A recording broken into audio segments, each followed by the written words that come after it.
এই শুয়ে পড়ো মা, শুয়ে পড়ো না না না না, এখানে এখানে এখানে, এই যে ভালো করতে বুঝি।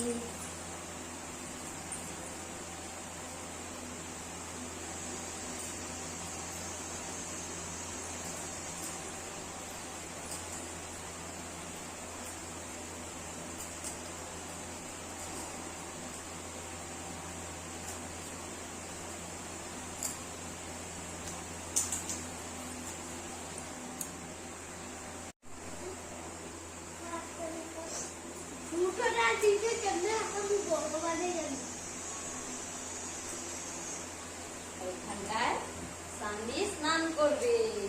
বসো বসো বসো বসো বসো। দেখুন সানভি কিভাবে স্নান করার, এই ও যেখানে স্নান করে কিভাবে ধরে রেখেছে কান্নাটা দেখুন। আর একটু তো কান্না করে না, স্নান করতে খুব ভালোবাসে ও। স্নান করতে গেলে কোনো কান্না নেই, খালি খিদে লাগলে কানবে আর ঘুরবে না। সবাইকে বলে দাও আমি স্নান করছি, সবাইকে বলে দাও স্নান করছি, তোমরা দেখো আমাকে, দেখো আমি স্নান করি কিভাবে, আমি একটুকু কান্না করি না। না সানভি একটুকু মামুকে কান্না করে না।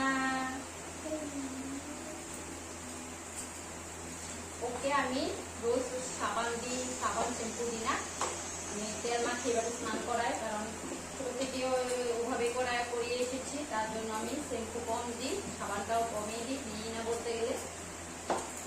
ভালো করে গরমটা পড়লে তারপরে দেবো। আর এইখানটায় দেখুন সানভির জন্য খাওয়া রেডি করে দেবো, ফ্যানটা বন্ধ করে দেবো। আর সানভিকে এখন আমি সেরেলাক্স খাওয়াই সকাল আর রাত্র। আর এখন আমি এখানে ওর জন্য খিচুড়ি বানাই, এই অন্নপ্রাশন দেওয়ার পর থেকে খিচুড়ি বানিয়ে খাওয়াচ্ছি। আর এখানটায় খিচুড়ির সাথে অল্প অ্যাড করবো ঘি, অল্প পরিমাণে, অল্প অল্প করে দিয়ে আগে ওকে খাইয়ে শেখাতে হবে, তারপরে অ্যাডজাস্ট হয়ে গেলে তারপরে ভালো করে অল্প বেশি করে ঘি দিয়ে ভালো করে বানাতে পারবো। আর অল্প অল্প করে খিচুড়ি বানিয়ে ওকে খাওয়ানো স্টার্ট করছি অন্নপ্রাশন দেওয়ার পর থেকে, কারণ সেরেলাক্স খাওয়া মোটেই ভালো না, তার জন্য। এখান থেকে আমি সানভির জন্য এখন মিক্সার গ্রাইন্ডারে খিচুড়িটা মিক্স করে নেবো। দানা দানা ছিল, দানা দানা থাকলে ও খেতে পারে না, বমি করে দেয়। আর এখনো তো ওর বয়স হয়নি খাওয়ার, তার জন্য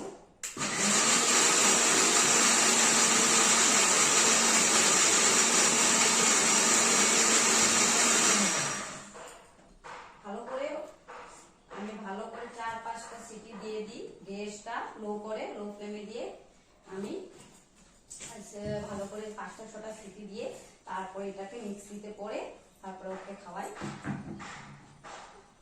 অল্প দানা থাকলে খেতে পারবে না, বমি করে দেবে। একদিন দিয়েছিলাম অল্প অল্প দানা ছিল, ও খেতে পারেনি। আর ওই দেখুন এই খিচুড়িটাই ওকে খাওয়াবো। এটার মধ্যে আমি মুসুরি ডাল আর আতপ চাউল, মুসুরি ডাল, আর এখানে দিই বিট আর গাজর আর অল্প আলু, আর কিছু না।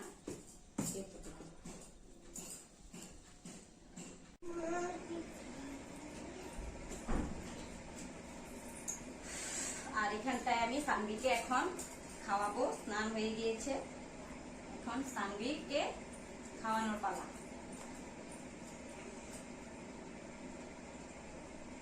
গলায় দিয়ে দিচ্ছি, কারণ জামাটা নোংরা হয়ে যাবে, স্নান করেছে, মুখ থেকে চুল করে, তার জন্য দিয়ে দিয়েছি।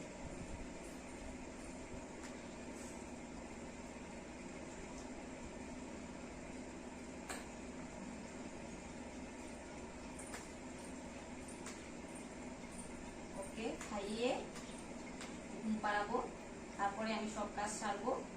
ওকে না খাওয়ালে আমার কোনো কাজই হয় না, ওকে খাইয়ে তারপরে সব কাজ সারতে হয়। খাইয়ে ঘুম পাড়ালে শান্তি, তারপরে আমি সব কাজ সারবো। আর এদিকে আজকে তো হর্ষেরও স্কুল নেই, হর্ষ ঘরে স্যাটারডে আর সানডে বন্ধই থাকে।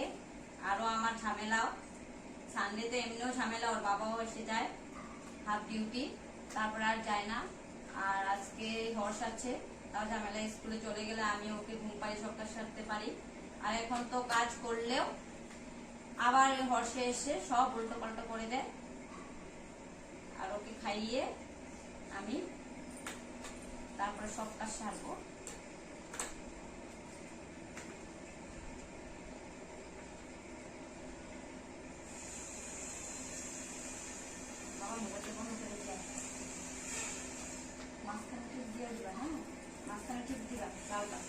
এটা ওই যে লাল বক্সের মতন যে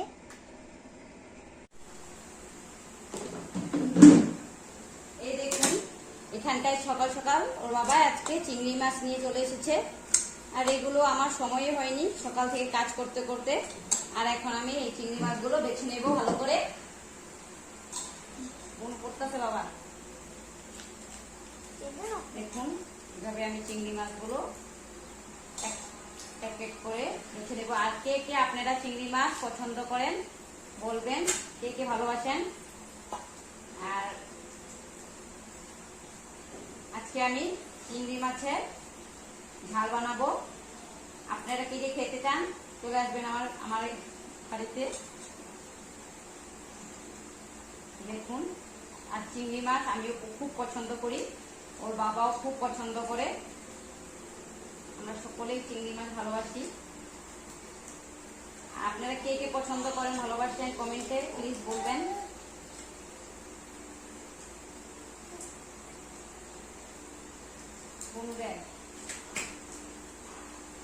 পড়ে যাবো বলুন দিকে নেই। এদিকে আমি বাচ্চি মাছটা বেছে নিচ্ছি, আর ওদিকে সানবি চলে আসছে, পড়ে যাবে। আমি তার জন্য হর্ষকে বলছি, বুনুকে দেখো পড়ে গেলে আর উপায় নাই, কি করবো, পড়ে গেলে আর বেঁধে রাখলেও থাকে না, কান্না করতে থাকে। তাই হর্ষের স্কুল বন্ধ, তার জন্য ওকে দিয়ে বসিয়ে রেখেছি। বারে বারে খাটের কিনারে চলে আসে। মাছগুলো সকাল থেকে আমি বাঁচতেই পারছি না, কখন বাঁচবো। এদিকে 12টা বেজে আসলো, কখন বাঁচবো আর কখন রান্না করবো। এদিকে দেখ,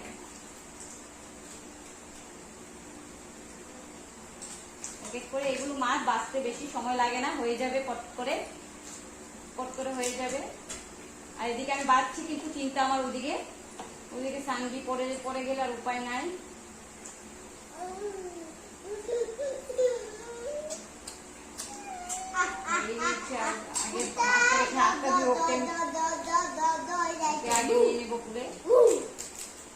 কাম করতে খুব অসুবিধা হয় জানেন, মাছ আনলে তো কেটে আনতে বলি, আজকে এইগুলো মাছ তো আর কেটে দেবে না, তার জন্য নিজেই বাঁচতে হচ্ছে। আর আমি কাটা ছাড়া কেটেই মাছ আনতে বলি, কাটা ছাড়া আমি মাছ আনতে দিই না। আজকে এগুলো নিয়ে এসেছে, অনেকদিন ধরে কোনো ছোট মাছ খাওয়াই হচ্ছে না। সানডে হওয়ার পর থেকে তো ভালো করে খেতেই পারি না মাছ, খালি কেটে কেটে নিয়ে এসে বড় মাছগুলোই খাই।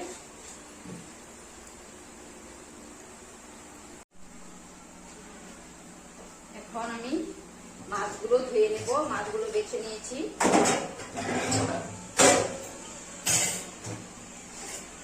মাছগুলো ধুয়ে নেবো। আর দেখুন মাছগুলো বাছার পর কতটুকু হয়ে গেছে। এমনিও তো ইচা মাছ বাছলে বলে মিঠা কথায় বলে।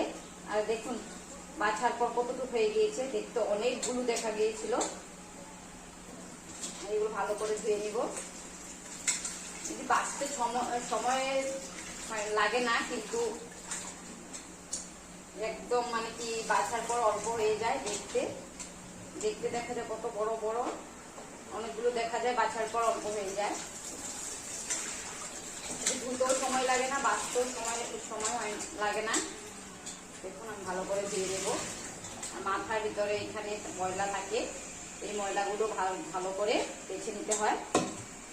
এইখানটায় আমি সব বেছে নিয়েছি ভালো করে, তারপরে ওইগুলো আঙ্গুল ঢুকে এভাবে ভালো করে ধুয়ে নিতে হয়।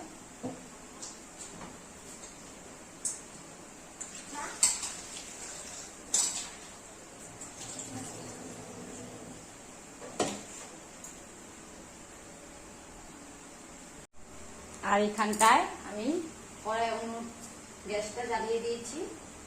আর এখন আমি মাছগুলো ভেজে নেব, চিংড়ি মাছগুলো।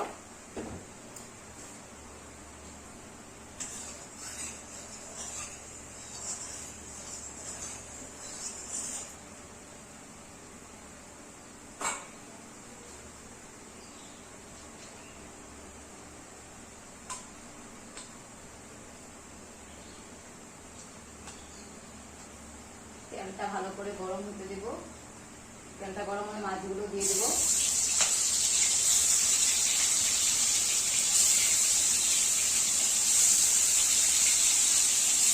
সবগুলো একসাথে দিয়ে দিব, বেশি মাছ না, কয়েকটা মাছে একসাথে দিয়ে ভেজে দেবো।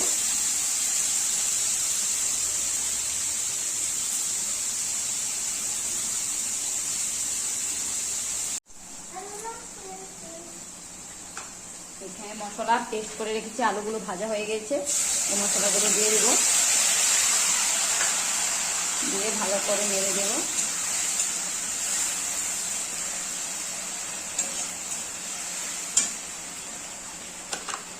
আর এখানটায় এক চামচ নুন দিয়ে দেব। আর এখানে হাফ চামচ হলুদ গুঁড়া দিয়ে দেব।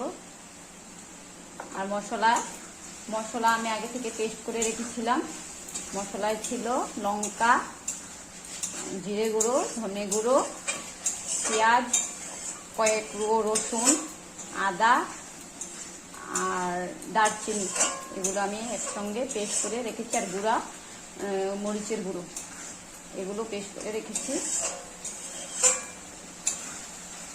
আর এখন মশলাগুলো কষিয়ে নেব ভালো করে।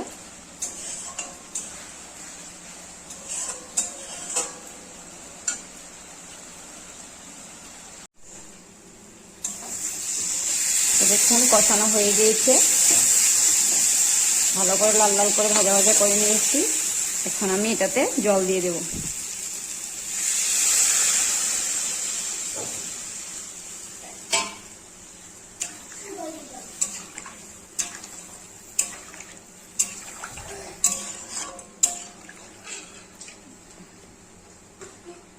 এখন ভালো করে ফুটতে দেব। এই দেখুন পুরো জলটা দেওয়ার পরে গপ গপ করে উতরে গিয়েছে ঝোলটা। এখন আমি মাছগুলো দিয়ে দেব।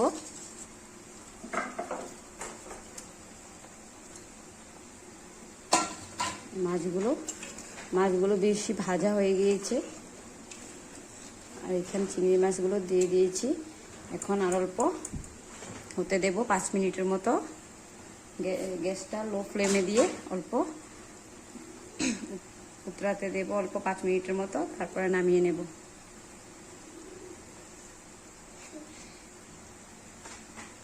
ভালো করে উতরে নিয়েছি। আর এখন গরম মশলার গুঁড়ো দিয়ে দিব। গরম মশলার পাউডার এই দেখুন আমার মা গুঁড়ো করে দিয়ে গিয়েছিল অন্নপ্রাশনের সময়। বলছে বাচ্চাকে নিয়ে পারবি না, তার জন্য আমাকে এই মিক্সার গ্রাইন্ডারে এগুলো ভেজে গুঁড়ো করে দিয়েছে। আর বাটি সিস্টেম নেই, এটা এইভাবে গুঁড়ো দিয়ে দিলে হয়ে যাবে। দেখুন দিয়ে দিলাম, দিয়ে অল্প নাড়িয়ে দেব।